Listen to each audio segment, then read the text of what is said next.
Bienvenue à ce premier webinaire d'Avril Ecofito Recherche et Innovation portant sur les avancées en viticulture en matière de réduction des produits phytopharmaceutiques, évidemment.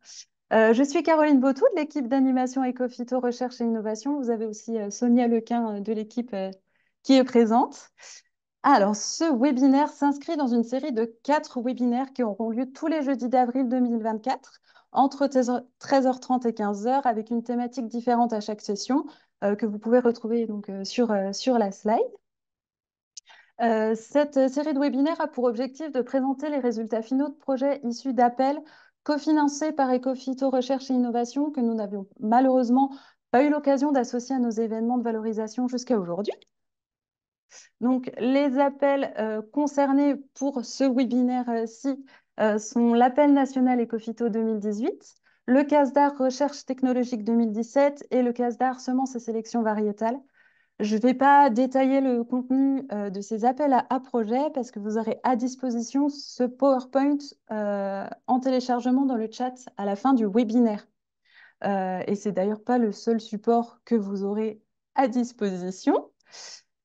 Puisque dès à présent, vous avez le livret de présentation des projets et de ce webinaire sur Ecofitopic. Il y aura aussi une synthèse écrite. Bonjour à Sybille, qui doit être parmi nous, voilà, de la précédente équipe animation, recherche et innovation, avec qui on est ravis de travailler à nouveau. Voilà, bon, ça c'était pour nous. Vous aurez aussi le replay de ce webinaire et les extraits des présentations des projets disponibles sur la chaîne YouTube Animation Ecofito et Ecofitopic comme toujours. Et puis apparaître plutôt fin mai, je pense, les actes des webinaires où on compilera l'intégralité des supports qui condenseront la totalité de tout ça. Et pour celles et ceux justement qui regardent cette vidéo en replay sur YouTube, vous trouverez tous les liens dans la description. Un rappel du programme pour cette session et après je vais laisser la parole aux intervenants. Donc pour introduire les enjeux scientifiques de ce programme, nous écouterons Éric Chantelot de l'IFV, membre du CSORI. Suivront les présentations des 3 projets, donc la thèse d'Arfi par Esther Fouillet, le projet Technodos Viti par Sébastien Codis, puis le projet Oscar par Anne-Sophie Miclot, pour ensuite accueillir Vincent Lang et Guillaume Saumon du Bureau national interprofessionnel du Cognac qui nous présenteront le projet LUMA. Donc, dès maintenant, si vous êtes prête, Madame de Nervaux, je vais vous laisser la parole. Madame de Nervaux est adjointe à la sous-directrice de la recherche, de l'innovation et des coopérations internationales au sein de la DGER, donc du ministère de l'Agriculture. Et nous avons le plaisir de l'accueillir pour introduire cette série de webinaires. Oui, bonjour à toutes et à tous. Donc, normalement, vous m'entendez bien. Donc, tout d'abord, déjà, je voulais vous remercier pour cette invitation à introduire cette série des webinaires d'avril Ecofito Recherche et Innovation. Donc, cette introduction, je la fais au titre du copilotage interministériel de l'axe Recherche et Innovation du plan Ecofito 2+, copilotage qui est assuré par les services de 4 ministères. Donc, la DGER du MASA que je représente, mais également le CGDD au MTECT, la DGS au MSP et la DGRI du MESR, et dont je salue peut-être les représentants qui se seraient connectés aujourd'hui pour ce premier webinaire. En introduction, donc, ces webinaires, ils se tiennent dans le cadre du plan Ecofito. Donc, le plan, comme vous le savez, qui a été lancé en 2008, qui est actuellement de sa 3e version, donc le plan Ecofito 2+, depuis 2018. Et donc, plan en réponse à des attentes citoyennes fortes de préservation de la santé humaine et de l'environnement, et qui ont fondé la volonté de réduction de l'utilisation des produits phytopharmaceutiques et des risques et des impacts associés. C'est un plan qui évolue donc périodiquement, et comme vous le savez tous, une nouvelle stratégie Ecofito 2030 est actuellement en cours de préparation afin de prendre la suite en 2024 de cette version Ecofito 2+. Répondre aux besoins de connaissances et d'innovation, c'est au centre des préoccupations d'Ecofito et un des leviers majeurs pour en atteindre les objectifs. Donc, il s'agit en particulier de mettre au point des solutions alternatives aux produits phytopharmaceutiques de synthèse qui soient efficaces sur les différentes facettes, qu'elles soient techniques, économiques, sanitaires, environnementales, et d'accompagner le renforcement des stratégies de protection des cultures basées sur la prophylaxie, voire la reconception des systèmes. Ces enjeux, ils sont majeurs et en témoigne notamment le lancement récent du PARSADA, Alors, pour ceux qui ne maîtrisent moins l'acronyme, donc c'est le plan d'anticipation des retraites des substances actives et développement des alternatives, et qui vise à accélérer encore et amplifier la recherche d'alternatives dans les situations d'impasse technique qui seraient liées à des situations de retrait des produits de synthèse. Concernant la collection des projets qui vont être présentés lors des différents webinaires, ils s'inscrivent pleinement dans ces orientations. Et cette séquence de valorisation, elle est importante pour permettre la capitalisation des connaissances produites. C'est vraiment un temps important de partage collectif, à la fois sur le plan méthodologique et bien entendu des résultats pour discuter les performances qu'il est possible d'atteindre avec les leviers testés, ce qui reste à explorer pour les améliorer et les fiabiliser, et également identifier les moyens de leur mise en œuvre concrète et leur insertion dans les systèmes de pratique. Et les discussions que vous aurez dans le cadre de ces webinaires seront aussi utiles pour alimenter les réflexions des comités scientifiques en charge de la programmation de la recherche pour Ecophyto et stimuler les communautés scientifiques et techniques dont on espère des représentants nombreux actuellement en ligne et pour les prochains webinaires. On tenait également, lors de cette introduction, vraiment à saluer et remercier le comité scientifique d'orientation, recherche et innovation, donc le CSORI d'Ecophyto, et son appui par l'équipe d'animation Ecophyto-RI, qui organise et anime aujourd'hui ces webinaires. Et c'est vraiment, c'est aussi en grande partie grâce à eux si les projets qui vous seront présentés ont pu bénéficier d'un soutien par l'OFV dans le cadre d'Ecophyto. Un petit mot sur le CSORI, même si j'ai noté que par la suite, Éric Champlot en parlera sans doute beaucoup mieux et plus en détail que moi. Mais rappelez que le CSORI donc, a la charge de contribuer sur le fond à la mise en œuvre de l'axe recherche et innovation du plan Ecophyto, en produisant une stratégie de recherche-innovation au bénéfice du plan, mais également en structurant les communautés scientifiques et techniques, en opérant des dispositifs de soutien à la recherche-innovation et enfin en participant de la valorisation des connaissances produites au travers d'actions telles que ces webinaires d'avril. À titre illustratif, depuis 2018, le CSORI a contribué à lancer entre 1 et 3 appels à projets par an et au total, du coup, à faire émerger et soutenir financièrement 120 projets de recherche-innovation. Donc ça souligne vraiment l'importance et la dynamique de la recherche-innovation pour Ecophyto. Ce qu'on voulait également relever, c'est que la série de projets valorisés dans ces webinaires, et vous l'avez dit aussi en introduction, si tous ont reçu un soutien financier et ont été suivis par l'axe recherche, innovation et Ecophyto, la majorité en fait sont lauréats d'autres guichets qui sont opérés par d'autres acteurs, tels que le CASDAR, l'ANR via ses appels à projets génériques ou également lauréats sur de financement européen. Voilà, donc il me semblait important de saluer cette concrétisation vraiment d'un effort de coordination entre les différents acteurs et opérateurs qui mobilisent l'écosystème recherche et innovation d'Ecophyto. Et donc vraiment aussi, je tenais à remercier tous ceux qui ont contribué à cette coordination. Et cet effort de coordination, il sera de nouveau à rechercher dans la stratégie Ecophyto 2030, puisque des moyens très importants seront accordés à la recherche-innovation en mobilisant une grande variété de guichets et dispositifs. Donc, non seulement ceux opérés par CSORI et qu'on a déjà cités, mais il y a également France 2030 ou ceux permis par les crédits supplémentaires alloués par la planification écologique. Comme illustreront certains des projets qui seront présentés et lauréats d'un ERA net, il pourra aussi s'agir de réfléchir un peu plus aux moyens de porter à l'échelle européenne ces recherches, qu'il s'agisse de valoriser ce qui est réalisé au niveau national ou de trouver encore des possibilités de synergie pour renforcer et amplifier ces dynamiques. Enfin, pour conclure, voilà, on espère vraiment que ces webinaires ils trouveront un large écho parmi vos différentes communautés. Puisque vous avez vu, ils sont enregistrés, seront mis en ligne. C'est aussi l'occasion de les relayer et de faciliter leur remobilisation auprès de tous les acteurs. Et puisqu'aujourd'hui, donc, je représente la Direction générale de l'enseignement et de la recherche au ministère de l'Agriculture, on espère aussi en particulier que ces nouvelles connaissances pourront et viendront irriguer l'enseignement et la formation, qui sont également des acteurs majeurs des transitions. Voilà, donc vraiment, je termine. Je remercie à nouveau le CSORI, l'animation Ecophyto-RI, et bien entendu les différents porteurs de projets qui sont présents aujourd'hui, qui seront présents pour les prochains webinaires et qui se prêtent à cet exercice de valorisation. Et du coup, il me reste à vous souhaiter à tous et à toutes un excellent colloque. Et je m'excuse de devoir vous quitter assez rapidement pour la suite des présentations de ce premier webinaire. Merci, merci à vous. Merci beaucoup. Je vais passer la parole à Eric pour Donc, introduire les enjeux scientifiques de ce webinaire. et bonjour à tous, donc Eric Chantelot de l'Institut français de la vigne et du vin. Euh, Dans un premier temps, je vais juste refaire un point de précision et vous montrer l'importance du CSO-ERI. En tant qu'institut technique, ce que je relève comme vraiment pertinent dans le pilotage fait par le CSO-ERI, c'est la diversité des expertises qui seront présentées au sein de ce comité, qui permet vraiment, dans le cadre du plan Ecophyto, d'avoir des projets et des accompagnements qui ont une forme un peu innovante, prenant en compte la globalité de l'approche qui va de la santé à la technique, passant par les enjeux sociétaux et des effets économiques de cette transition vers l'agroécologie.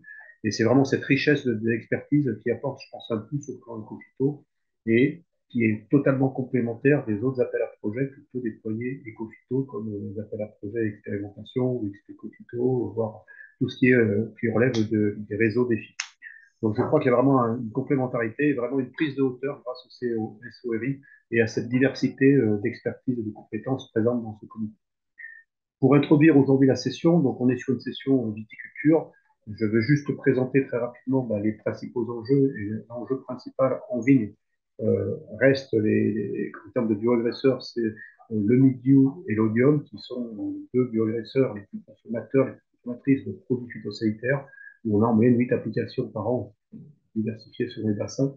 Et donc c'est bien un des enjeux majeurs. Alors, effectivement, les insecticides sont également présents, d'autres ravageurs peuvent être présents. Mais si on doit avoir un impact fort en termes de réduction des produits phytosanitaires vignes, c'est bien en jouant sur le milieu et le bio. Donc cette réduction des produits phytosanitaires, elle passe par la combinaison de plusieurs leviers. D'une part, ça peut être l'utilisation d'OAD, les vitamines AD, des citrates, des EP par IFEV, qui est reconnu aujourd'hui dans le cadre des fiches actions CPP permettant une réduction de 25% de l'IFT, l'intégration des biocontrôles, il y a encore beaucoup de progrès à faire pour sécuriser et standardiser leur efficacité et savoir à bon escient les appliquer au vignoble pour ce qu'ils peuvent apporter pour le contrôle de ces maladies. Un point aussi clé des travaux qui sont conduits, et ce sera l'objet d'une des interventions de la journée, c'est la qualité de pulvérisation. On peut estimer que grâce à les travaux faits dans le cadre du CASDAR RT, qui sera présenté plus tard, on est sur des enjeux qui peuvent permettre de réduire de 30 à 50% l'IFT. Donc si on coupe l'ensemble de ces paramètres, déjà on se rend compte que dans l'immédiat, si on arrive à mettre tout ça en œuvre, à combiner les OAD, le biocontrôle, la pulvérisation, on peut rentrer dans le cadre du plan Ecofito et d'avoir des réductions de 50% de l'IFT tel qu'il est prévu. Donc, voilà, on n'est pas complètement sans solution. Par contre, ça demande des changements pratiques et des évolutions. Et puis, dernier point de levier à mettre en œuvre, qui est plutôt un levier dans le long terme, c'est toute l'avenir sur les variétés résistantes et qui sera présenté au cours de ce webinaire par l'INRAE dans le cadre d'un projet qui a été financé, qui était le projet Oscar, qui est amené à être poursuivi dans les années à venir. Voilà pour cette introduction. Je ne vais pas être plus long. Je laisse la parole aux intervenants pour la présentation de leur projet et de leurs résultats. Merci Eric. Je vais arrêter mon partage et je vais laisser Esther partager sa présentation. Et c'est bon, vous voyez tous bien Parfait. mon écran? Super. Oui.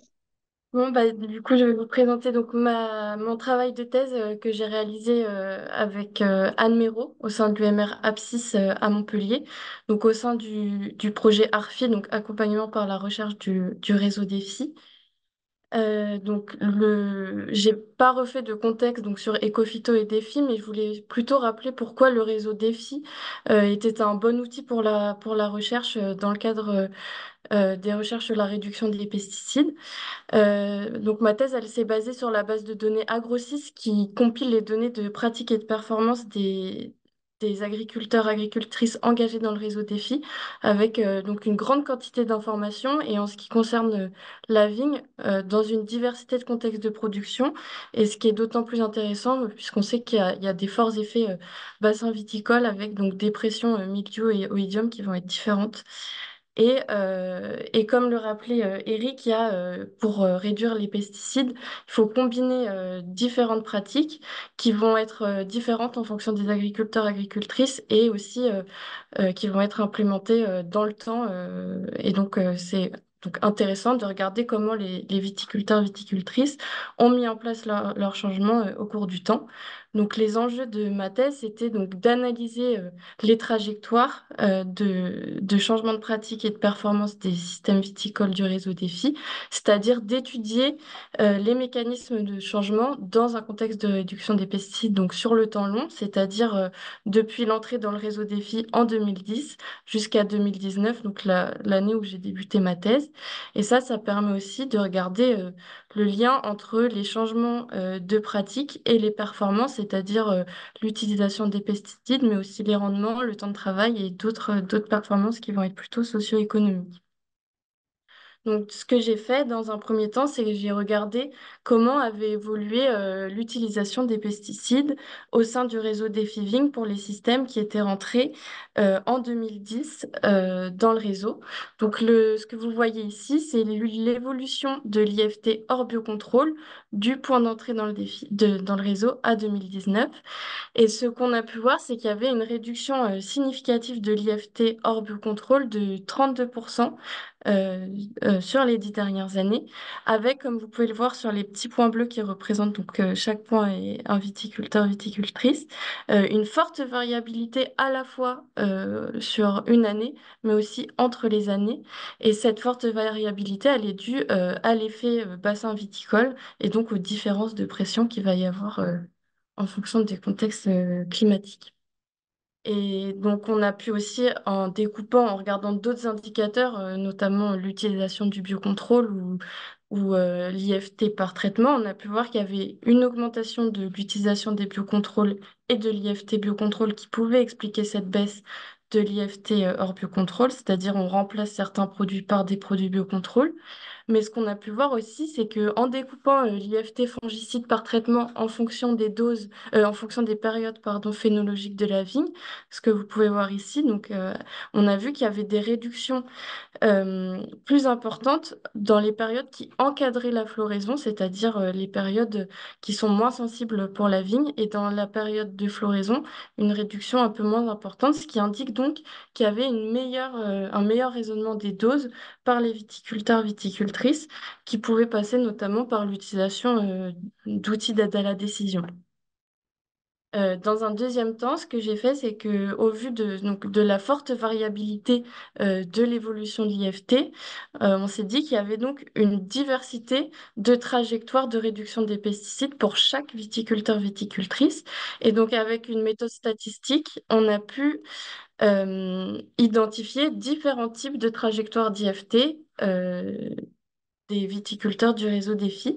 Et donc, on a identifié trois que je vais vous présenter rapidement, que vous pouvez voir ici. Donc là, c'est un graphique qui représente l'évolution de l'IFT hors biocontrôle moyen par type identifié.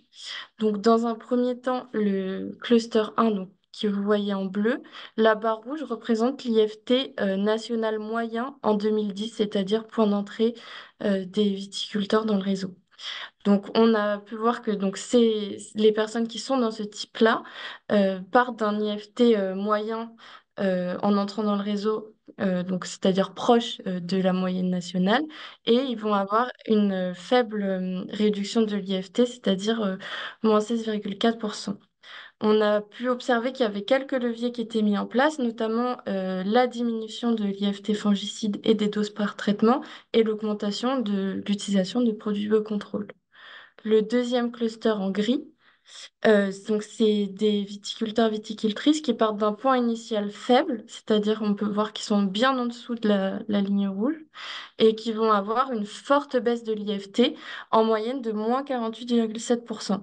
Avec ici encore les leviers qu'on a pu identifier via la base de données, une diminution de l'IFT fongicide et des doses fongicides par traitement, et une augmentation aussi de la quantité de soufre appliquée, mais aussi un arrêt des herbicides. Le troisième type, qui est le type jaune, On peut voir qu'ils partent d'un point initial qui est très élevé et qui expérimente une forte baisse de l'IFT avec en moyenne moins 63% de réduction. Et ici encore, sur les leviers, il y avait donc la diminution de l'IFT fongicide, des doses par traitement, augmentation de l'utilisation des produits biocontrôle, mais aussi un arrêt des herbicides. Et donc, avec les premières analyses qu'on a pu faire sur la base de données, qui permettent pas finement d'aller voir vraiment en profondeur les changements de pratique faits, on a vu quand même qu'il y avait des différentes stratégies phyto qui étaient mises en place en fonction des clusters. Et donc, pour aller plus loin, ce qu'on a fait, c'est qu'on est allé enquêter des viticulteurs, viticultrices du réseau dans plusieurs bassins viticoles avec des contextes climatiques différents. Et dans chaque bassin, on est allé voir des personnes du type 1, 2 et 3 pour voir quelles étaient les différences en termes de changement et d'intensité de changement qui étaient faites. Donc, de façon générale, qu'on a pu observer, c'est qu'on a donc identifié 64 changements parmi les 36 viticulteurs viticultrices enquêtés, avec une plus grande diversité de changements dans les systèmes viticoles du type 2, c'est-à-dire ceux qui partent de bas et qui vont réduire fortement. Et donc, ce qu'on peut voir sur ce graphique, c'est que, donc, en regardant par catégorie, je vais peut-être pas tout détailler, mais ce qu'on remarque vraiment d'un premier coup d'œil, c'est que la majorité des changements, plus de 50% des changements, ils vont être liés à l'utilisation des produits phytosanitaires, c'est-à-dire des changements en termes de doses appliquées, de produits appliqués, donc le passage à des produits biocontrôle, à du cuivre, mais aussi à des changements dans le mode de pulvérisation. Donc, ça va comme le précisait aussi tout à l'heure Eric Chantelot. Et donc, ce qu'on peut identifier ici aussi pour les systèmes du cluster 2, donc où il y a une plus grande diversité de changements mis en place, c'est qu'il va y avoir des changements un peu plus poussés autour de l'entretien de la vigne, notamment de prophylaxie, de gestion du rang et de l'interrang. Mais je vais détailler ça un peu plus en profondeur avec... Bon, ce graphique fait un peu peur, mais je vais l'expliquer.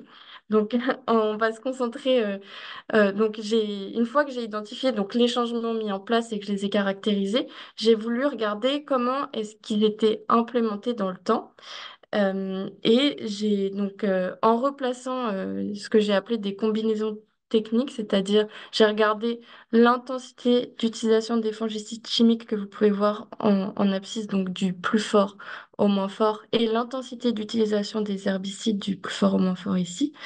J'ai identifié plusieurs combinaisons techniques avec celles qui sont en vert, donc 11, 12, 13, 14, qui correspondent à des conduites en bio.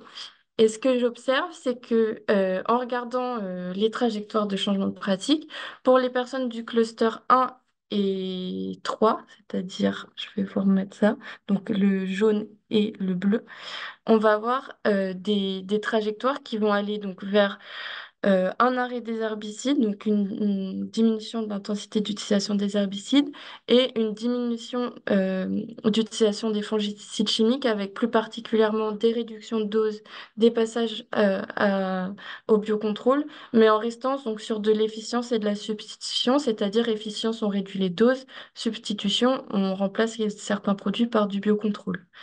Et pour ceux du cluster 2, donc ceux qui partent de bas et qui réduisent encore, donc de moins 47,7%, 48,7% en moyenne, on observe des changements qui vont être un peu plus poussés, avec notamment donc, le passage à l'agriculture biologique, la mise en place de mesures prophylaxiques, mais aussi une fois que les produits cuivrés et soufrés sont mis en place, au fil du temps, ils vont réduire ces doses de cuivre et de soufre appliquées et avoir une gestion de l'interrang qui va être parfois plus complexe, c'est-à-dire avec une gestion fine des cultures de service qui vont être semées dans l'interrang et parfois la mise en place de pâturage sur les parcelles.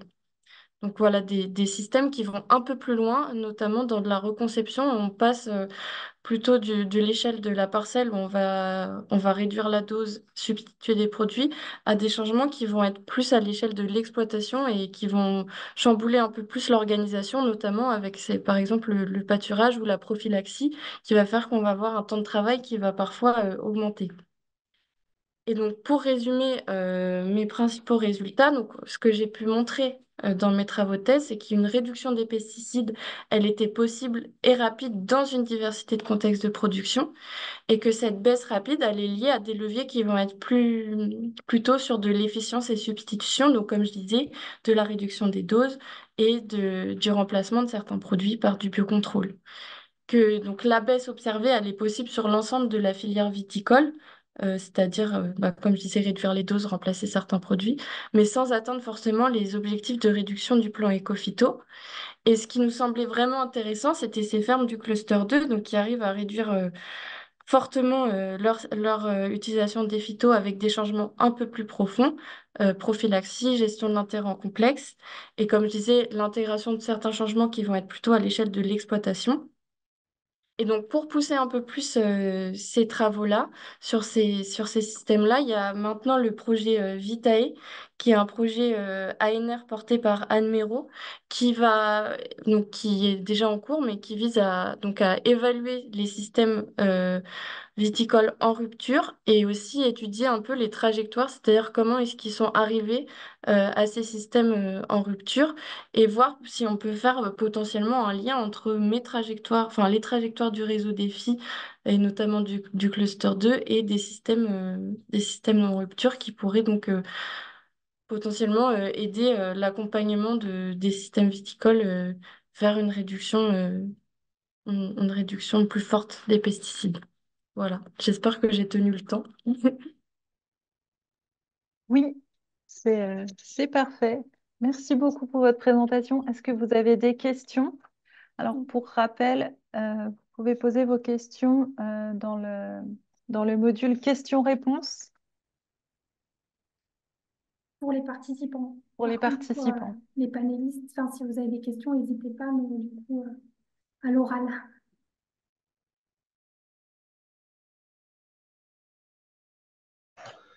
Moi, j'ai une question, si je peux la poser, c'est Vincent Lang. Oui, allez-y. Sur le plan économique, quelles sont les conséquences économiques de ces différentes trajectoires? Est-ce qu'il y a un suivi des coûts de production ou des difficultés économiques éventuellement rencontrées sur ce chemin ou Mm. ces chemins? Oui, et ben dans le cadre de ma thèse, j'ai pas forcément travaillé sur cette question économique, mais je sais que Anne, dans le projet Vitae, il me semble qu'il y a un peu plus ce volet économique. Mais j'ai quand même fait une analyse statistique un peu poussée que j'ai pas présentée ici pour regarder quel était, s'il y avait un impact entre la réduction de l'IFT et les rendements, le temps de travail ou des choses comme ça. Et ça montrait qu'il n'y avait pas forcément de lien, en tout cas avec les données de la base de données agrossistes. J'ai pas observé de lien entre réduction des pesticides et réduction des rendements. Voilà. Mais j'avais pas forcément d'informations fines sur les coûts. Donc c'était un peu plus complexe, mais il me semble que Anne travaille dessus sur Vitae avec une économiste. Je peux compléter, non, on ne travaille pas suffisamment dessus parce que c'est un peu complexe la question des coûts. Euh, mais enfin voilà, il y a beaucoup de diversité enfin, on observe beaucoup de diversité qui est très dépendante des contextes de production sur les coûts. Et il n'y a pas que la production de raisins qui est dans les coûts. Donc, il y a quelques études qui commencent à sortir.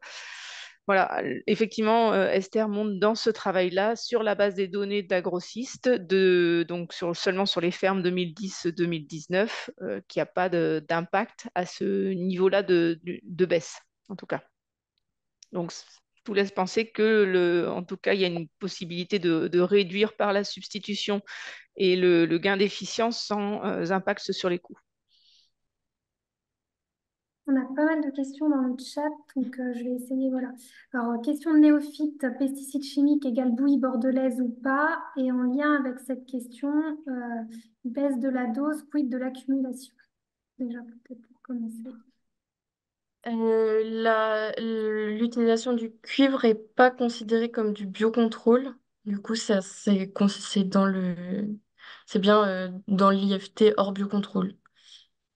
Et après, pour l'accumulation, c'est pas une question que j'ai traitée, donc je saurais pas répondre. Euh, au Et début des... après, Pardon. je suis sur les questions et je vois qu'il y a une Oui, question sur l'OAD. Et c'est vrai que ben, du coup, dans les enquêtes que j'ai pu faire, j'ai pu avoir ces informations-là sur l'utilisation d'OAD qu'on ne pouvait pas avoir dans la base de données DEFI. Et en fait, il y en avait quand même plusieurs qui utilisaient des OAD et qui étaient souvent mises à disposition comme ils étaient dans le réseau DEFI. et du coup, Esther, je vous laisse. Oui, du coup, je savais pas que vous voyez les questions, donc bah, je vous Oui, laisse oui. répondre, du coup, parfait. Euh, Et ensuite, sur le cluster 2, euh, oui, alors en termes de proportion, c'est vrai que je ne les ai pas dites à l'oral pour les clusters, mais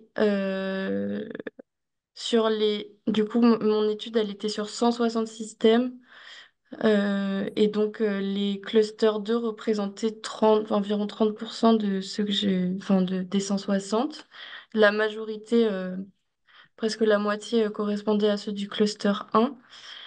Et après, enfin, sur la question de la technicité, je ne saurais pas vraiment répondre, dire Peut-être que... pour compléter, si tu Ouais, veux. oui, vas-y, En fait, merci. je ne sais pas si le mot technicité, enfin, c'est pas très facile à interpréter et c'est toujours délicat. Mais par contre, ce qu'on peut dire, c'est que plus, enfin, sur le cluster 2 notamment, et plus on avance dans la réduction des phytos, plus on a besoin d'avoir des observations et des informations sur l'état du système. Et alors ça, c'est pas le travail de thèse d'Esther, mais on a montré qu'effectivement, la réduction de phyto s'accompagnait d'une complexification de la prise de décision et donc d'une mobilisation d'indicateurs, ce qui veut dire aussi derrière les indicateurs, soit d'une plus de connaissances et d'informations à gérer, soit au moins d'avoir un appui technique pour gérer ces informations, y avoir accès. Voilà. Après... On va, je vais vous laisser répondre par écrit aux autres questions dans le module questions-réponses. Et Ok, puis, on va passer à la présentation de Techno2Viti euh, par Sébastien Codis. Sébastien, je vous laisse partager votre présentation. Et pensez à bien cocher quand les réponses sont répondues au fur et à mesure dans le module. Et pour les spectateurs, n'hésitez pas à écrire vos questions au fur et à mesure des présentations. Merci. Je vous laisse la parole. Très bien. Donc, bonjour à tous. Je m'appelle Sébastien Codis de l'Institut français de la vigne et du vin et je vais vous présenter les résultats du projet Technodos Viti, qui est un projet CASDAR qui a été conduit entre 2017 et 2021. Projet qui a été conduit par l'UMT Ecotech, qui est une unité mixte technologique qui associe sur Montpellier l'IFEV et l'INRAE, en partenariat avec la Chambre d'agriculture de l'Hérault et des Côtes-d'Or. Et dont le titre développé de ce projet était Modélisation expérimentale des dépôts de produits phytosanitaires en fonction de l'architecture du végétal.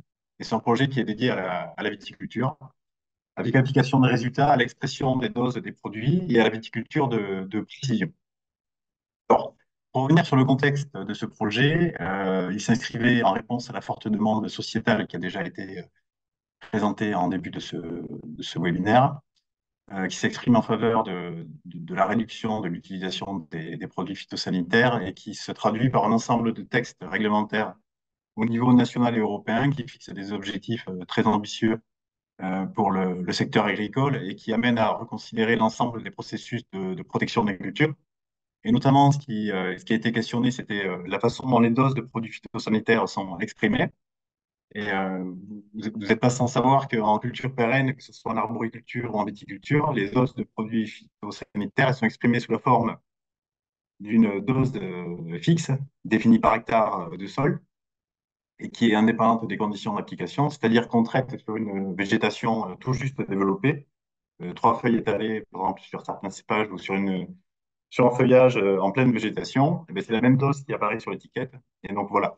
Dans le projet, il avait pour ambition de questionner cela et de développer un cadre d'analyse des marges de réduction qui tiennent à la fois compte donc, des possibilités d'évolution de l'expression des doses, mais également de l'évolution des techniques d'application, c'est-à-dire des matériels avec lesquels les produits sont appliqués au vignoble. Alors, le projet il a été conduit en adressant les questions pratiques suivantes. C'est comment adapter les doses au vignoble en fonction du développement et de l'architecture du végétal à traiter, à quelle échelle spatiale et comment le faire, sur quels paramètres végétatifs se baser pour le faire, quelles pourraient être les économies d'intrants qui seraient liées au mode d'expression des doses et à l'utilisation de pulvérisateurs plus performants, mais également, enfin, que peut-on attendre des techniques de, d'agriculture de précision, et notamment de la pulvérisation de précision.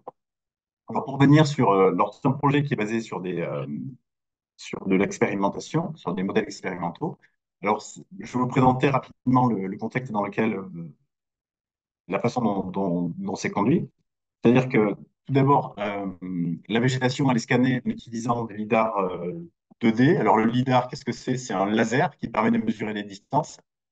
Donc, c'est un laser qui permet de mesurer des distances à différents angles. Tous les 0,5 degrés, ça permet de mesurer une distance. Et en passant l'appareil, le lidar, dans la parcelle, ça nous permet de scanner la végétation et de reconstituer la végétation en 3D sous la forme de nuages de points qui peuvent être après analysés et interprétés pour mesurer des indicateurs végétatifs, notamment la hauteur, l'épaisseur ou la densité de feuillage. En parallèle à ces mesures de végétation, donc à haute densité, on pratique aussi des mesures de dépôt de produits sur la végétation. Donc, pour cela, on a pris plusieurs pulvérisateurs de gamme contrastée, c'est-à-dire parmi les matériels les plus performants et les moins performants pour encadrer ce qui peut se faire au vignoble. On a pu mesurer les dépôts à différents stades végétatifs dans différents contextes viticoles. Et donc, on a pu, là, vous voyez sur la petite vignette, là, des petits collecteurs qui servent à mesurer les dépôts dans les différentes strates des couverts végétales. Et à partir de ces différentes informations, à la fois du végétal et des dépôts, on a pu développer des modèles de prédiction de la distribution des dépôts au sein du couvert végétal en fonction des paramètres végétatifs. Donc, on ne fait pas que prédire le dépôt moyen, mais on arrive à prédire la distribution au travers de la prédiction de chacun des déciles qui participent à la distribution. En fait, en connaissant le premier décile jusqu'au 10e, on arrive à reconstituer la distribution prédite. Et donc, à partir de la connaissance du pulvérisateur et de la structure de la végétation traitée, on peut avoir une prédiction de la façon dont les dépôts sont organisés de manière statistique au sein du couvert végétal. Et dans la mesure où on se fixe un dépôt, une distribution au-dessous de laquelle on ne souhaite pas aller, on peut ajuster les doses de manière à rester toujours au-dessus d'un certain niveau de distribution. Et c'est un peu le principe de ce travail de recherche. Donc, vous avez ici l'illustration de la prédiction pour un appareil d'un décile. Là, c'est la médiane qui est prédite. Et vous voyez que la prédiction a été faite à partir des tests qui ont été réalisés à la fois en début de végétation, les petits points rouges là. Et ce diagramme-là, cette figure, elle illustre la quantité de dépôts par unité de surface en fonction des paramètres végétatifs. Voilà.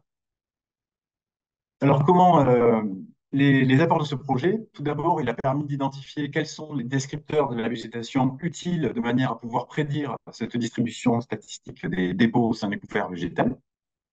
Il nous a permis aussi de construire, calibrer, valider des modèles multivariés qui vont permettre donc de prédire, je l'ai déjà dit, mais les différents déciles qui participent à la description de cette distribution statistique des dépôts au sein du couvert végétal en fonction de descripteurs qui seront mesurés par un capteur à haute fréquence, un capteur donc le LIDAR qui permet d'avoir une reconstitution en 3D de la végétation.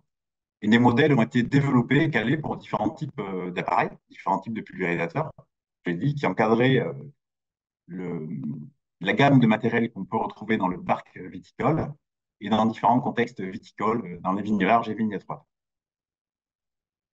Alors, ces données, elles ont été mobilisées pour comparer différents scénarios technologiques. Alors, qu'est-ce qu'on appelle un scénario technologique? C'est une stratégie de mécanisation que peut avoir un agriculteur, hein, c'est qu'il part d'un type de pulvérisateur et en appliquant l'appareil en début de végétation, milieu, en fait, en adaptant les doses en fonction de son contexte. Et ça a permis également d'évaluer la contribution de techniques d'application de précision en termes de réduction des intrants. Par exemple, on a pu tester le fait de se dire, si on avait un appareil qui permettait d'ajuster, par exemple, tous les 2-3 mètres, la dose appliquée en fonction de la végétation, quels seraient les gains observables en termes d'économie d'intrants phyto. Voilà. Donc, c'est un cadre d'analyse qui permet d'évaluer ces différents scénarios. Alors là, je ne vais pas pouvoir, on n'a pas le temps de pouvoir le démontrer. En tout cas, Il est disponible sur Internet et vous pouvez y accéder en tapant dans les mots-clés de moteur de recherche, le démonstrateur et le nom du projet qui s'appelle Technodos Viti. Parmi les autres résultats obtenus, nous avons pu développer des ABAC d'adaptation des doses. Donc, ça consiste à utiliser les modèles de prédiction, à les dégrader, de manière à fournir des tables d'adaptation, d'ajustement des doses qui soient simples à utiliser par les exécuteurs. C'est-à-dire, vous avez un exemple là pour deux types d'appareils. Un appareil en face par face et un appareil de type voûte pneumatique utilisé tous les 4 ans. Pour un espacement de vigne à 2,50 m, en fonction de la hauteur de la végétation à traiter et de son épaisseur, vous avez des conseils de réduction de dose qui permettent à chaque fois d'accéder à le même niveau de distribution de dépôt sur la végétation. Voilà. Et qu'est-ce que vous pouvez constater? C'est qu'en fonction des matériels, il y a des grosses différences. Et pour l'appareil le moins performant, très rapidement, il faut mettre 100% de la dose. Là, c'est à défaut, on était borné par 100% parce que légalement, on ne peut pas mettre au-dessus de la dose de 100% de la dose homologuée. Et ce diagramme-là permet, ces abacs-là permettent d'illustrer les marges de manœuvre liées à la prise en compte à la fois des caractéristiques de la végétation à traiter, mais également du type de pulvérisateur qui est utilisé. Quelle peut être la contribution de ces travaux aux enjeux et aux objectifs d'Ecofito? C'est une possible intégration de ce type de modèle de prédiction dans des OAD, de manière à être plus précis sur les possibilités d'adaptation des doses en fonction des conditions, mais également la possibilité d'utiliser des attaques du même type que ceux qui ont été développés dans le projet sur les étiquettes des produits, de manière à fournir des références plus précises aux utilisateurs, en l'instar de ce qui se fait en Suisse. En Suisse, vous avez des doses de produits phyto qui sont homologuées en fonction du volume de végétation à traiter, ou alors en Allemagne en fonction des stades phénologiques. C'est-à-dire qu'on n'a pas qu'une seule dose pour toute la campagne, on a des doses qui évoluent en fonction de certains critères, donc volume de végétation en Suisse et stade phénologique pour l'Allemagne. Alors, également à noter que ces résultats, ils sont spécifiques, ils ont été développés pour la viticulture, mais ils présentent des principes qui sont génériques et qui sont transférables à d'autres cultures, et notamment l'arboriculture. Enfin, la valorisation et le transfert des résultats. Alors, depuis la fin du projet, c'était en 2021, nous avons pu, au sein de l'équipe, travailler sur le renforcement de cette chaîne de traitement des données LIDAR. Alors, au début, lors du projet, c'était un traitement assez artisanal de la donnée issue du LIDAR. Maintenant, on a pu renforcer et puis, pas industrialiser, mais disons, assurer un meilleur traitement de ces données. L'objectif est de pouvoir caractériser la végétation avec des indicateurs qui puissent être utilisables agronomiquement. C'est-à-dire qu'on peut caractériser, par exemple, la végétation par des indices comme le NDVI, et par contre, utiliser des indices de variation comme le NDVI, c'est très compliqué de pouvoir l'utiliser directement pour de la fertilisation ou de la pulvérisation. Là, l'avantage, c'est qu'on a des modèles qui permettent de valoriser directement les indicateurs qui sont issus de ces caractérisations des larves. Depuis, nous avons mis en place aussi une animation d'un groupe de travail national en arboriculture et viticulture sur la pulvérisation de précision, qui associe la quasi-totalité des agroéquipementiers et des firmes phytosanitaires, notamment dans le cadre de la CIETAP, qui est une commission de VGFIB et qui est présidée par l'IFEV et le CTIFL, et dans lequel l'AXEMA, le syndicat des agroéquipementiers, et FITEIS sont bien actifs et représentés. Toujours sur le même sujet, depuis le développement de prototypes de pulvérisateurs de précision basés sur la technologie PWM. C'est un pulvérisateur à commande numérique qui fait partie des matériels les plus performants qu'on puisse trouver en viticulture. Et l'objectif, c'est de pouvoir utiliser ces techniques de pulvérisation de précision au service d'une meilleure compréhension des facteurs d'efficacité, notamment des produits de biocontrôle au champ. Et c'est l'introduction sur la prochaine diapositive. Le fait d'avoir des pulvérisateurs qui permettent d'adapter la dose de manière très précise dans l'intraparcellaire, ça permet de mettre en place des plans d'expérience assez innovants, où on peut répéter des modalités de mode d'utilisation ou de dose à par exemple, à des fréquences très importantes. On peut avoir 20-30 répétitions de chaque modalité sur une parcelle, et tester une dizaine de facteurs et de pouvoir évaluer de manière assez novatrice les facteurs de l'efficacité des produits de biocontrôle au champ, en lien avec leur mode d'application, de manière à réussir le transfert, le passage à l'échelle hein, de ces produits de biocontrôle qui, pour certains, marchent assez bien en conditions très contrôlées, et puis avec des difficultés de passage à l'échelle dans les conditions du vignoble. Puis aussi, un des modes d'utilisation aussi de ces données, c'est les possibilités d'études d'évolution des doses de produits phyto. Nous avons animé un groupe de travail dans le cadre de la CEB qui consistait à la prise en compte d'une nouvelle unité d'expression des doses qui est basée sur la surface foliaire à traiter, qui est le LWA. Et il y a une note CEB qui a été rendue à la fin de ce projet.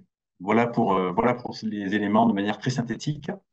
Je tenais à remercier voilà, pour les partenaires, bien sûr, et puis aussi tous les agroéquipementiers qui se sont investis dans le sujet, ainsi que les domaines support des essais. Alors, sur Montpellier, le domaine Maspiquet, qui est le domaine d'application du lycée viticole de Montpellier, le domaine du chapitre aussi du Montpellier Supagro, et puis pour la partie vigne étroite, la maison Bouchard Père et Fils aussi, qui a beaucoup participé à ces essais. Voilà, je vous remercie pour votre attention.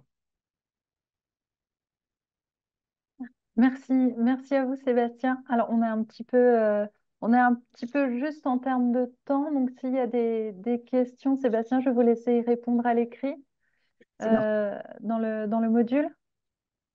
Ça vous va? Oui, très bien, très bien. Oui, très bien. On fait comme ça. Et puis, du coup, je vais donner la parole à Anne-Sophie Miclot, voilà, pour le projet Oscar, s'il vous plaît. Je ne peux pas partager l'écran tant qu'il n'est pas Alors, Je attendez, pense que Sébastien, ouais.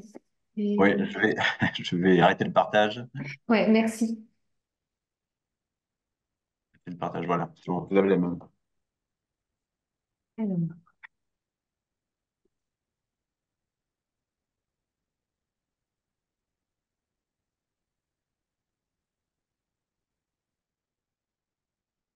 Bonjour à tous. Donc, normalement, c'est bon pour l'écran. C'est parfait.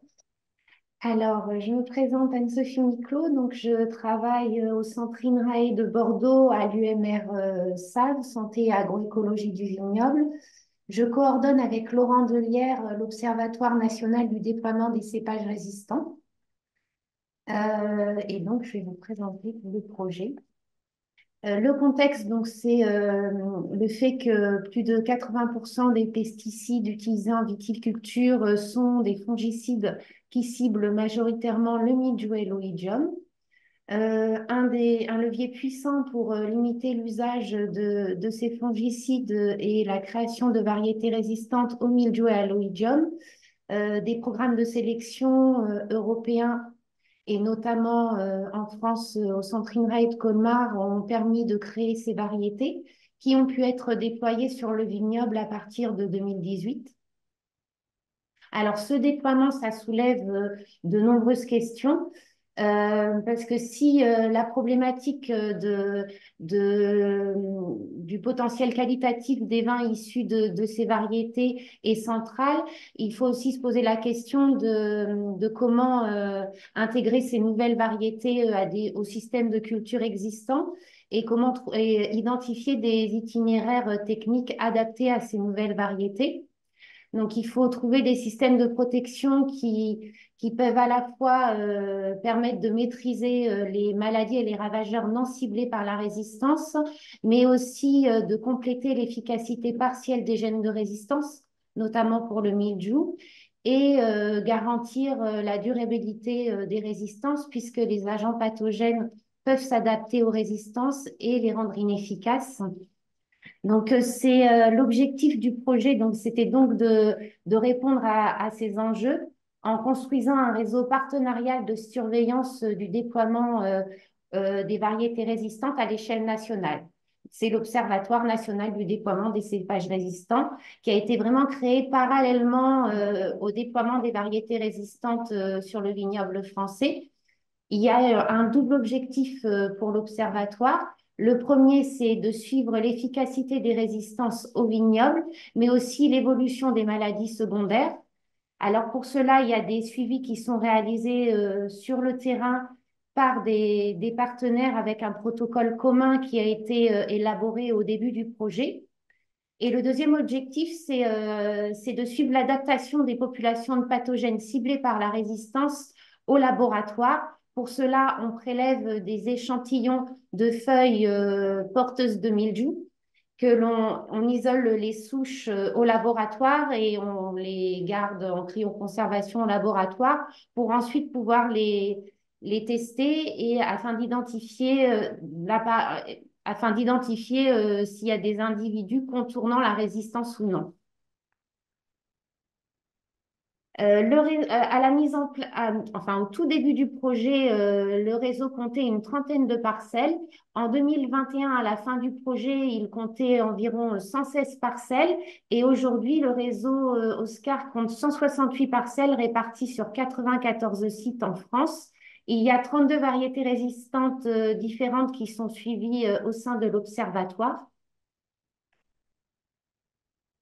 Au niveau des résultats, donc sur le terrain, les premières années de suivi, on n'a pas vu de baisse d'efficacité au vignoble des résistances déployées, même pour les années à forte pression sanitaire. Donc, c'est-à-dire que même en 2018 ou 2020, où il y avait une forte pression sanitaire, on a pu voir quelques symptômes de mildiou à des fréquences un peu fortes sur certaines parcelles. Puisqu'on est sur une résistance partielle, hein, je le reprécise pour le mildiou, mais ça a toujours été dans des intensités maîtrisées. Au laboratoire, on n'a pas eu de perte d'efficacité de résistance qui a été mise en évidence pour les gènes RPV1 et RPV10 qui sont des gènes de résistance au mildiou. Et par contre, on a pu identifier certains individus contournant la résistance au mildiou portés par le gène RPV3.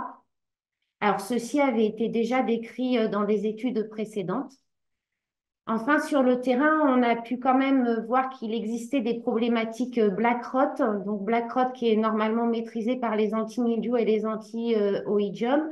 Donc, ces problématiques restent variables selon les variétés, les millésimes et l'historique des parcelles. Les premières années de suivi ont aussi confirmé le fort potentiel des variétés résistantes pour réduire l'usage des fongicides, avec une réduction moyenne sur le réseau Oscar de 80% de l'IFT fongicide, donc c'est sur des parcelles de variétés résistantes, par rapport à la référence nationale 2019. Donc, toutes les données acquises, il y a des synthèses qui sont rédigées chaque année avec les données qui ont été collectées. Ces synthèses sont diffusées sur le site web de l'Observatoire qui a été développé au début du projet.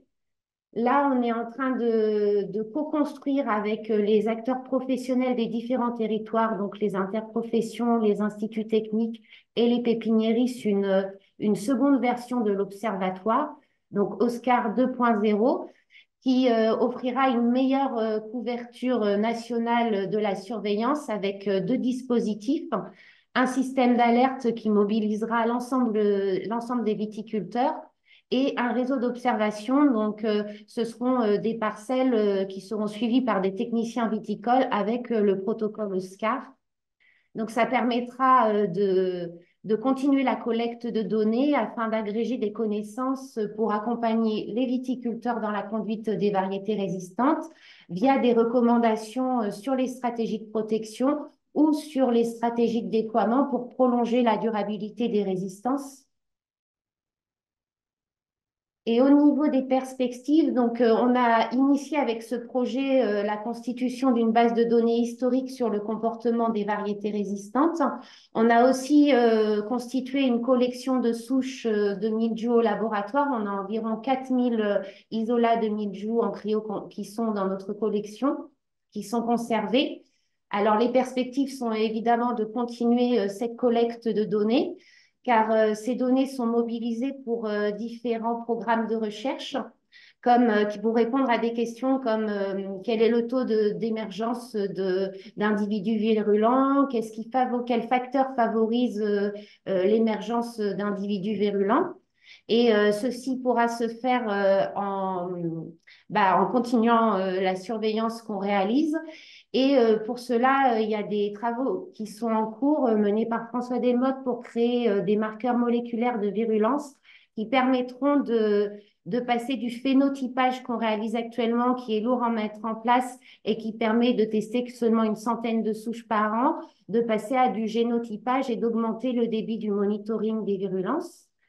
Les données servent aussi à des travaux de modélisation qui sont réalisés à l'UMRSAF par Frédéric Fabre, qui permettent de comparer les effets de différentes stratégies de déploiement des variétés résistantes sur la durabilité des résistances, le contrôle des épidémies, la réduction des traitements ou encore les performances économiques aux échelles des exploitations ou des territoires. Alors, les entreprises impliquées dans ce projet, donc il y avait l'INRAE avec l'UMR-SAV et l'UMR-SADAT. Il y avait l'IFV qui a été impliqué dans la construction de la base de données et de l'interface de saisie. Toute la plateforme, en fait, est reliée à Epicure. Ensuite, il y a eu aussi les chambres d'agriculture de Gironde et de l'Aude qui ont permis de réaliser les suivis de terrain. Et enfin, je remercie évidemment les financeurs et je remercie aussi tous les viticulteurs qui ont intégré le réseau OSCAR, les partenaires, car on a quand même 35 partenaires qui réalisent des suivis aujourd'hui. Ce sont principalement des instituts techniques, des caves coopératives, des chambres d'agriculture. Et je remercie l'équipe gestion de RAB des résistances de l'UMRSAF qui contribue à faire vivre l'observatoire.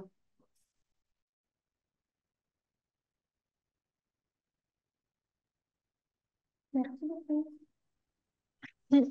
Merci beaucoup. Alors, pour le coup, on a quelques minutes pour prendre quelques questions si vous en avez. Alors oui, on en a dans le chat.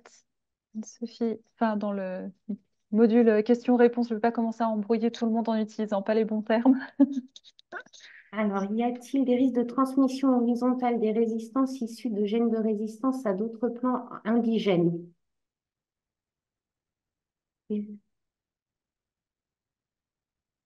Vous souhaitez y répondre à l'oral ou plutôt à l'écrit?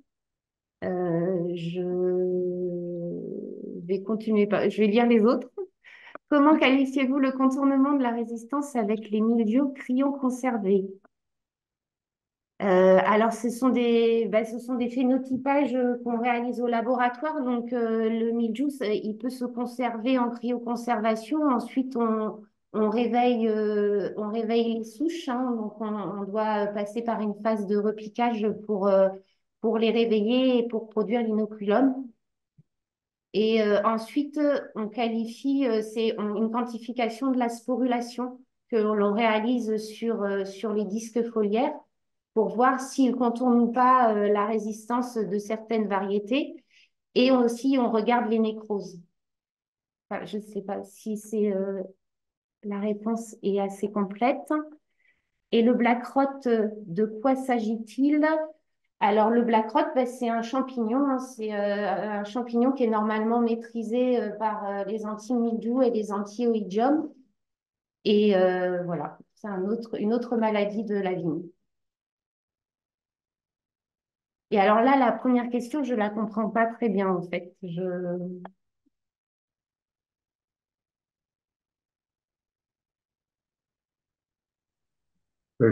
Alors, Éric Chantot, je demande si la question ne veut pas dire est-ce qu'il n'y a pas des risques de transfert de la résistance sur d'autres plantes présentes dans l'environnement de la vigne.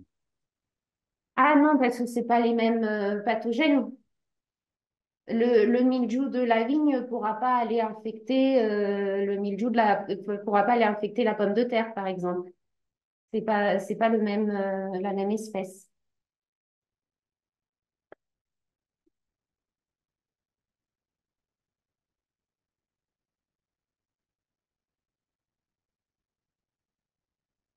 alors on a Ah, des vignes non résistantes, souvent le mildiou qui infecte les vignes résistantes est déjà capable d'infecter les vignes sensibles.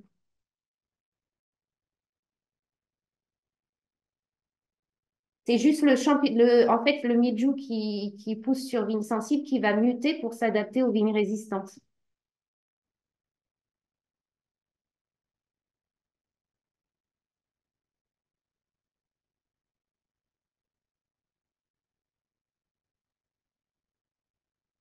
Très bien, je crois qu'on a... Ah, alors, la discussion sur les questions continue. Je vais peut-être vous laisser répondre à l'écrit pour qu'on puisse passer à la présentation du projet LUMA, qui sont invités dans ce webinaire pour nous donner voilà, des perspectives extérieures sur le transfert au terrain. Alors, je vais reprendre le partage d'écran de mon côté. Oui. Ouais. Oui, on vous laisse partager nos slides, s'il vous plaît.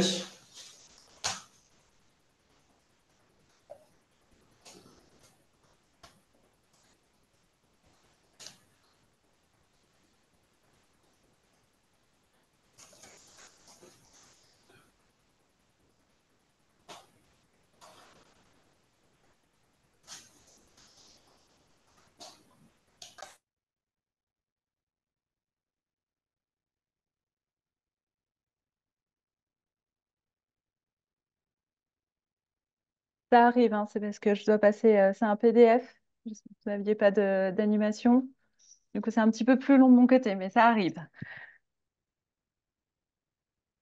Il n'y a pas de souci, peut-être que je peux commencer par une introduction. On a quelques messages avant de démarrer sur les slides. Oui, bah allez-y, parfait.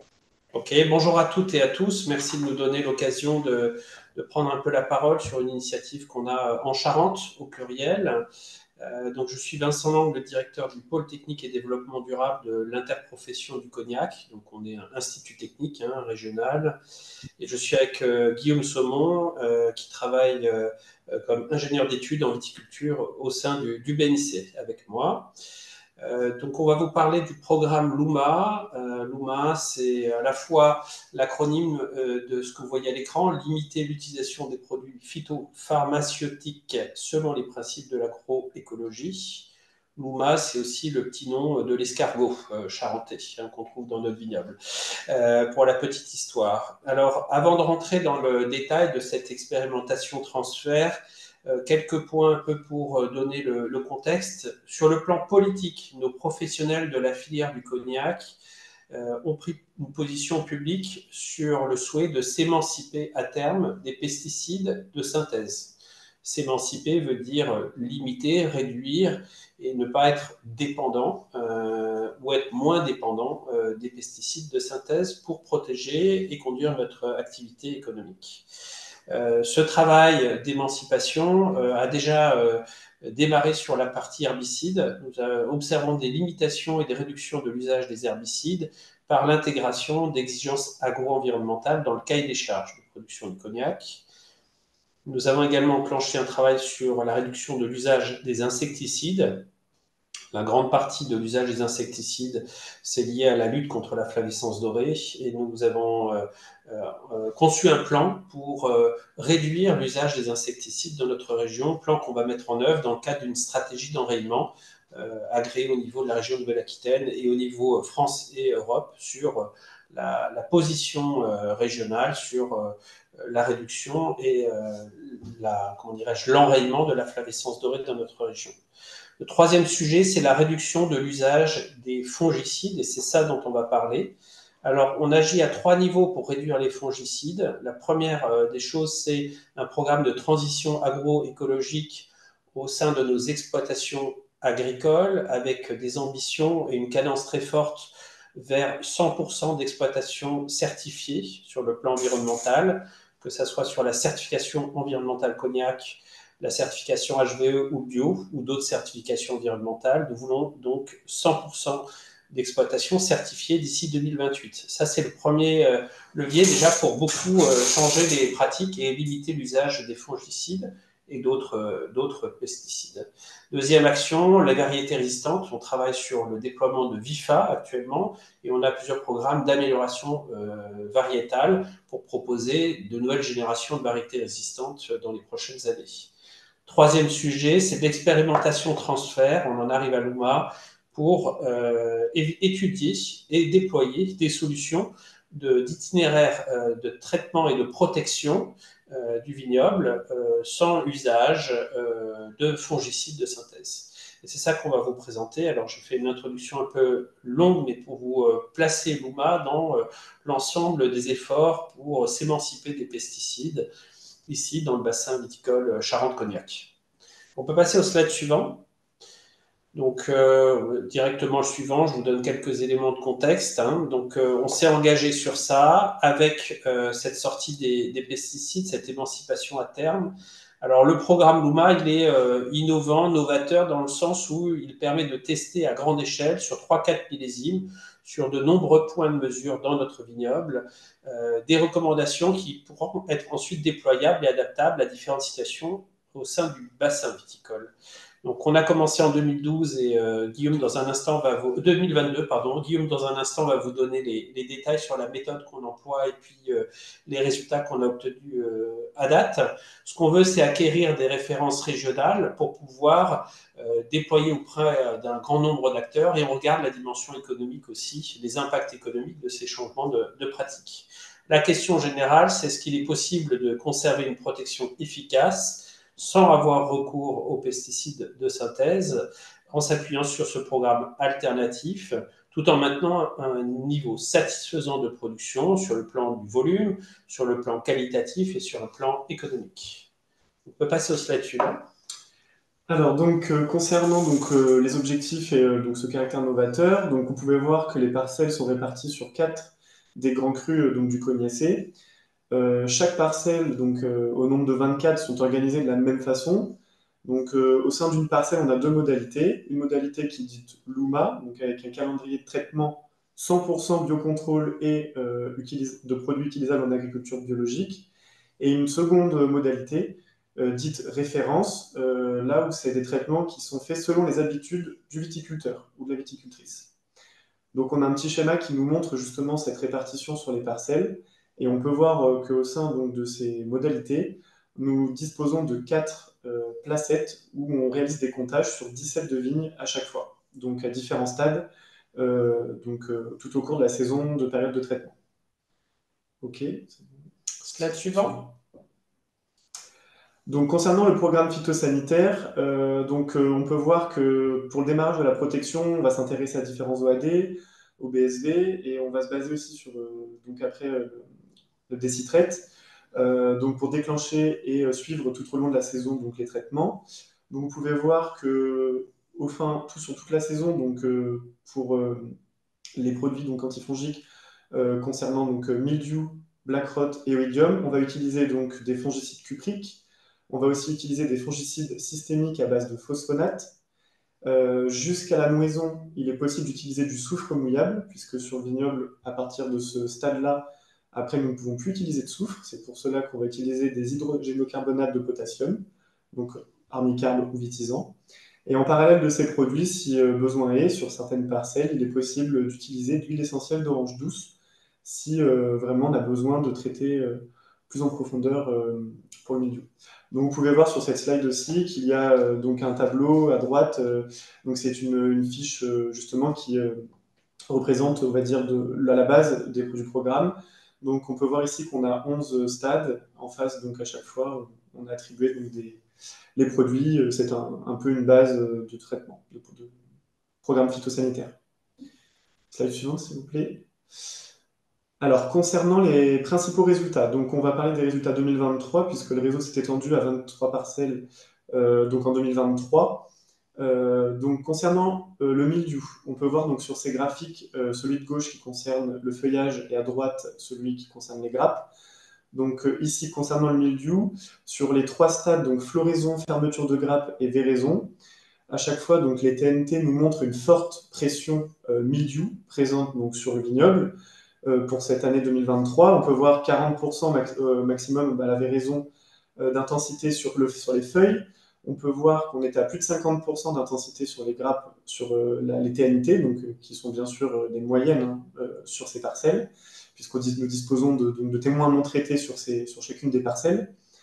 Et enfin, on peut voir donc les courbes en vert clair pour l'UMA et en vert plus foncé pour les références, qu'à chaque fois, donc, pour le mildiou, nous avons eu donc, des différences significatives, donc statistiques significatives entre les modalités, mais malgré tout avec des intensités qui restent plutôt faibles, puisque sur les feuilles, on est bien inférieur à 10% et on arrive sur les grappes à la véraison, pour l'UMA, à presque, enfin on est à 9%. Donc on a maintenu nos moins de 10%. Slide suivante, s'il vous plaît. Donc ici, c'est une représentation de graphique pour les dégâts faits par l'oïdium. Donc toujours pareil, hein, nous avons donc toujours le feuillage et les grappes. On peut voir ici qu'on est sur des intensités bien inférieures à celles du mildiou, puisque vous pouvez voir pour les feuilles sur les TNT, donc à l'arrivée à la véraison, on arrive à presque 5%. Concernant les modalités, donc l'UMA et référence, nous sommes à des intensités très faibles sur les feuillages qui sont inférieures à 0,5%. Et enfin, pour les grappes, ici on peut voir qu'on dépasse un peu plus des 10%, mais que malgré tout, pour donc les modalités, nous sommes bien inférieurs à 1% aussi. Donc, ce qui montre que le programme LUMA a bien agi et protégé la vigne vis-à-vis de l'oïdium. Slide suivante, s'il vous plaît. Et donc, celle-ci va représenter donc, le black rot, toujours la même analyse. On peut voir qu'au niveau des témoins non traités, sur ces deux graphiques, on est inférieur à 2%, voire même 1% pour le feuillage, et qu'on n'a quasiment pas eu de black rot qui s'est donc développé sur les parcelles cette année, puisque nous sommes sur des intensités extrêmement faibles, proches de zéro. Donc, une fois de plus, malgré la faible pression, les produits ont vraiment protégé, puisqu'il n'y a pas eu de problème de développement de la maladie. Slide suivante, s'il vous plaît. Et donc, cette slide représente donc, en cumul des trois maladies sur grappe en intensité. Donc, vous pouvez voir, et sur les feuilles, donc sur le feuillage, en moyenne, on est bien pour l'UMA à 5%. On va être à 3% d'intensité sur les références. Et concernant les grappes, on va se retrouver à 8% en moyenne, toutes maladies confondues, et 3% pour les références. Donc, on a une différence un peu plus importante entre les deux modalités pour les grappes. Pour faire un petit bilan, donc la campagne a une pression mildiou qui a été généralement forte, une pression black rot oïdium plutôt faible, du coup, comme on a pu le voir. La stratégie a vraiment permis d'assurer une pérennité au niveau du feuillage dans la majorité des cas d'études, et un pourcentage de baies touchées par mildiou supérieur à 10% est observé dans 30% des cas d'études, et il y a une parcelle qui a été observée donc avec 34% pour le maximum sur toutes les parcelles confondues. Slide suivante, s'il vous plaît. Donc, pour analyser, donc, une fois qu'on a obtenu toutes ces données, pour analyser donc, les rendements par la suite, on a voulu donc, interpréter ces résultats par le biais de trois scénarios donc, différents. Donc, le premier étant sur une production assurée avec pas d'écart significatif de maladie. Le second étant sur le début de saison se passe bien et à partir de juin-juillet, des différences sont observées entre les modalités. Et le troisième, la maladie s'est installée tôt dans la saison, avant nouaison, la maladie est difficile à contrôler, on a des pertes de récolte précoces qui sont enregistrées. Donc on peut voir en bas au niveau des stades, là où c'est le moment justement, en fonction donc, de ces scénarios, qu'il y a eu un problème dans la saison. Slide suivante, s'il vous plaît. Donc sur ce graphique-là, on peut voir donc, les rendements en hectolitres par hectare pour les deux modalités, donc selon les scénarios que nous venons de voir. Donc dans le premier scénario, nous avons pu donc mettre 13 parcelles. Nous pouvons voir que la moyenne des écarts, donc à chaque fois entre les deux modalités, en moyenne, nous sommes à moins de 1%, ce qui signifie qu'il y a moins de 1% favorable pour les références. Pour donc, le second scénario, nous avons une moyenne des écarts de moins 24%, et pour le troisième, de moins 32%. Donc, nous avons classé ces parcelles-là en fonction donc, des différents scénarios. Et nous pouvons voir qu'en moyenne, nous avons donc un rendement de 150 hectolitres pour l'UMA et de 175 hectolitres pour les références, qui fait un écart de rendement de, de 15% favorable aux références. Slide suivante, s'il vous plaît. Et donc ici, nous avons le même raisonnement, mais exprimé en hectolitres d'alcool pur. Nous pouvons voir ici pour les moyennes, donc, concernant les programmes LUMA, donc, nous sommes à 13,7 en moyenne d'alcool pur à l'hectare et 15 hectolitres d'alcool pur à l'hectare pour les références. Donc toujours pareil, on retrouve nos 13 parcelles dans le premier scénario, nos 6 parcelles dans le second, nos 4 parcelles dans le troisième.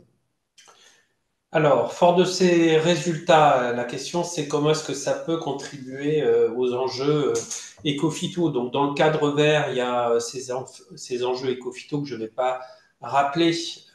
Bien sûr, on se parle tous là des mêmes sujets. Pour nous, c'est clair que si les résultats se confirment à l'issue du programme, on a encore 2 millésimes, 2024-2025. On a voulu multiplier le nombre de points de mesure avec des terroirs un peu différents, de la climatologie éventuellement un peu différente, pour gagner ce qu'on aurait pu avoir en 10 ans d'études, mais en multipliant les points de mesure et en impliquant des viticulteurs expérimentateurs. Donc si tout est conclusif, si on a des bons résultats, on va organiser le plan de transfert. Et si une part importante des viticulteurs change leur pratique en adoptant l'itinéraire Luma, bien sûr, on va également observer une réduction significative de l'usage des produits phytopharmaceutiques de synthèse. Voilà la contribution. Si on peut passer au slide suivant. Donc, en termes de valorisation de transfert, on a déjà commencé, mais on a aussi conçu comment on allait déployer les choses. Alors, on va attendre d'avoir conclu complètement, même si les résultats intermédiaires, on va dire, sont plutôt positifs. Et tous ces programmes qui mobilisent différents partenaires de l'IFV, des chambres d'agriculture de Charente et de Charente-Maritime des Deux-Sèvres et du BNIC, qui sont financés par les professionnels, ces travaux, on rend compte régulièrement à nos professionnels de l'avancée des travaux. Donc, on a déjà un peu commencé le transfert. Alors, avec un premier levier qui est la communication, on va dire générale, la petite photo vous montre la prise de parole de mon collègue devant l'Assemblée générale au moment des vendanges devant tous les viticulteurs de la région, enfin ceux qui sont venus, mais on avait ça le comble. Donc on fait des communications, on va dire, assez générales. On a communiqué également dans la presse et on favorise les communications de pair à pair en faisant des petites séances entre viticulteurs autour de quelques-uns qui sont dans notre réseau Luma et qui veulent parler à leurs collègues. On a également quelques ambassadeurs qui portent la bonne parole, des gens dans nos commissions techniques ou des gens des services techniques de mes équipes et aussi des partenaires. Deuxième axe pour le transfert, c'est une communication plus technique avec bien sûr des résumés des résultats qui seront divulgués sous la forme de fiches techniques, mais également de tutoriels. Et on imagine, une fois qu'on aura conclu, d'avoir quelques exploitations. Et on sait qu'on a quelques pionniers viticultrices et viticulteurs extrêmement motivés qui sont prêts à passer, non pas sur une parcelle ou sur quelques placettes, mais sur l'ensemble de leur exploitation. Ce sera des exploitations qui seront un peu des démonstrateurs en région. Et on fera l'animation pour que tout un chacun puisse venir apprendre, comprendre, poser ses questions et après repartir chez soi pour déployer. Troisième et dernier axe, nous avons prévu d'intégrer des informations dans le cadre de programmes de formation, soit formation initiale, soit formation continue. Nous avons des enjeux d'emploi, d'attractivité de notre territoire et de montée en compétences pour les agriculteurs, viticulteurs déjà en poste, mais aussi ceux qui sont en train d'être formés. Donc, on a déjà un projet d'une journée technique pour l'ensemble des centres de formation où on fera savoir les résultats issus de Luma pour pouvoir former l'ensemble des acteurs par ce canal. Alors, on va essayer de terminer. Je crois qu'il reste 2 minutes. Donc, les perspectives, nous, on est sur un programme alternatif qui est issu d'ailleurs du programme BEE, mis au point par l'IFV, qui a été testé dans différentes régions viticoles françaises, dont sur Cognac. Les résultats nous ayant bien convaincus et plu, on a décidé avec nos partenaires d'enclencher la deuxième, voire directement la troisième vitesse avec Luma, mais on reste sur un état d'esprit où rien n'est figé. Le programme pourra évoluer. On pourra intégrer de nouveaux produits, on pourra intégrer de nouvelles modalités. Il y a des choses qui ont été présentées cet après-midi qui peuvent être intéressantes. Je fais référence notamment aux résultats sur les différents changements de pratiques qui peuvent être mis en place par les acteurs pour se mettre dans ces trajectoires de manière durable de réduction des IFT sur des pesticides de synthèse. Donc pour nous, la suite attendue, c'est bien sûr de faire évoluer nos indicateurs de type IFT de manière significative et puis de soutenir aussi la certification environnementale Cognac qui est reconnue par le ministère de l'Agriculture, les démarches HVE et bio comme des relais de transfert efficaces. Et comme on a cette ambition, que je vous ai dit en introduction, de 100% de nos exploitations viticoles portant une certification environnementale d'ici 2028, bien sûr, on fera évoluer ces certifications en intégrant de plus en plus la certification environnementale Cognac. On pourra peut-être la faire évoluer en intégrant certains éléments venant du programme Luma ou d'autres solutions d'itinéraires alternatifs. On pourra également coupler à terme ce programme avec des mesures sur la biodiversité fonctionnelle pour voir dans quelle mesure on influence positivement l'écosystème. On est sur une démarche un peu de rupture, comme c'est le cas aussi dans le cadre de Vitae, avec qui on a des contacts assez réguliers sur le programme charentais et les programmes Vitae au niveau national. Donc voilà, on est ouvert à faire évoluer notre programme en fonction de résultats qui peuvent venir aussi d'autres équipes de recherche. On a terminé, on sait tenir notre timing. Oui, tout à fait, merci beaucoup. Alors, attendez, parce que je ne vous vois plus. Voilà. On a le temps de prendre une question. Je ne sais pas si on en a dans le module. Non, on n'a pas de questions dans le module. Quelles sont les particularités de la certification environnementale Cognac par rapport à la certification HVE? La certification environnementale Cognac existe depuis 2017-18 dans la région. C'est une certification qui répond à certaines spécificités régionales. On a déjà une certification qui est focalisée sur l'atelier viticole, même si on a une partie de nos viticulteurs qui sont polyculteurs ou qui font des prairies. On a souhaité vraiment accélérer les choses déjà sur l'atelier viticole. Et puis après, il y a quelques spécificités liées à l'usage des herbicides, à l'utilisation de la pulvérisation confinée. On est la région qui a le plus de pulvérisateurs confinés pour limiter la dérive et quelque part favoriser positivement la qualité de l'air quant à la présence de pesticides. Voilà, il y a différents éléments. Tout est disponible sur Internet, sur le site du BNIC, si vous voulez vous documenter sur la certification environnementale Cognac.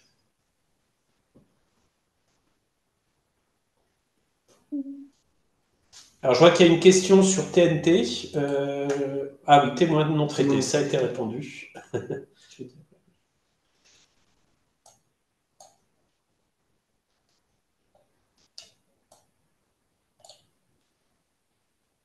D'autres questions, les panélistes, n'hésitez pas, vous pouvez poser à l'oral les questions parce que ça, on ne peut pas poser via le chat. Donc, n'hésitez pas.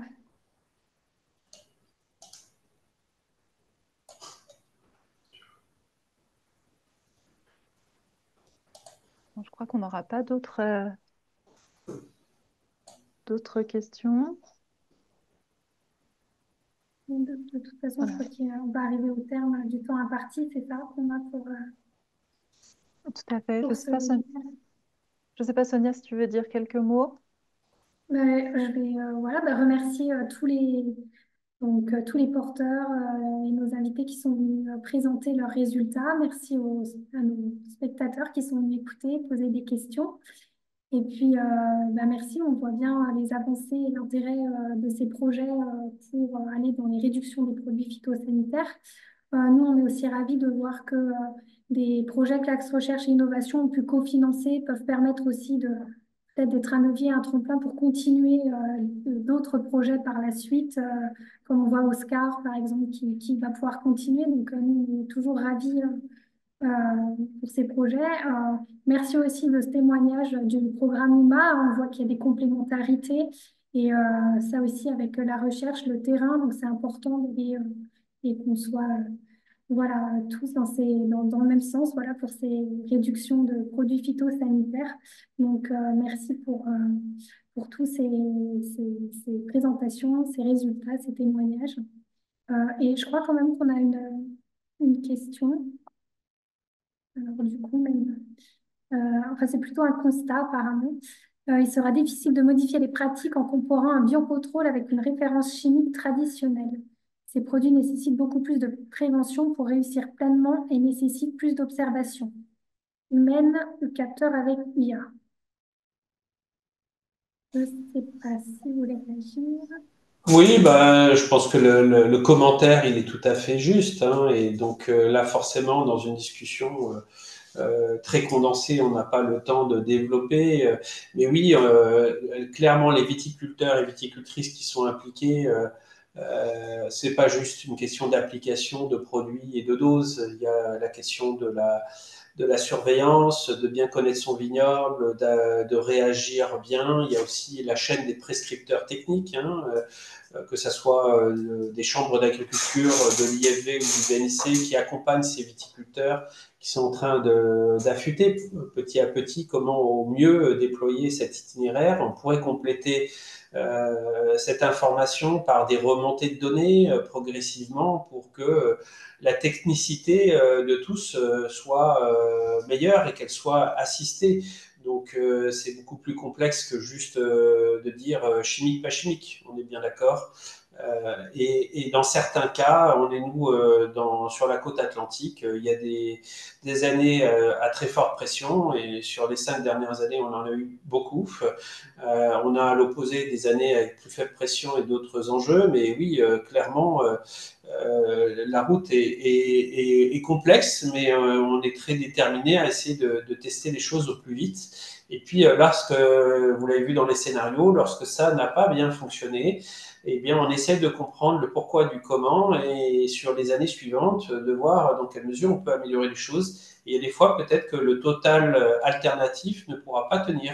Donc, on est bien conscient de ça. C'est pour ça qu'on essaie d'analyser aussi les choses en mode différents scénarios pour voir là où il va falloir donner des coups de pouce ou accepter une part de pesticides de synthèse ponctuellement.